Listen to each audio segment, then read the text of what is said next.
Um, which of the following histological features would most likely be present in this ovarian mass? Simple columnar epithelium, endometrial tissue, mucin secreting columnar epithelium, germ cell components, or transitional cell epithelium. Okay, this is a 40-year-old woman. She undergoes a routine pelvic ultrasound, which reveals a 5 centimeter unilocular cystic mass in her left ovary. She's asymptomatic and has no significant medical history. Well, that's fun. Okay, so it's a cystic mass.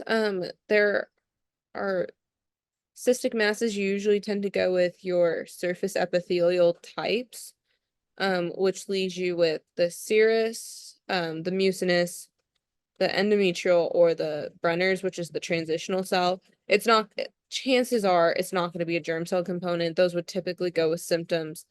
Endometrial tissue would also tend to go with symptoms, and she's really not the right age for it.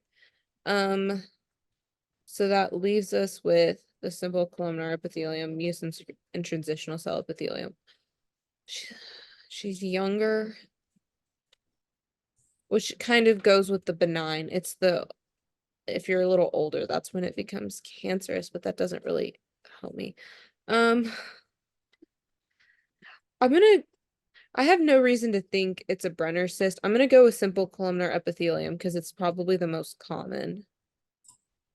Good, good. It sounds very, it sounds very benign, right? So you want to pick something that is most benign sounding, right? So A on a test taking strategy is going to be kind of your best bet here because simple columnar epithelial, right? It looks like it's just a 5 centimeter cystic mass that they randomly found, no history, no weight loss, no pain or anything like that. So you're thinking more benign of a symptom, right? Like you said, endometrial tissue, like an endometrioma, that's going to cause you issues, right? Have other symptoms, germ cell components, right?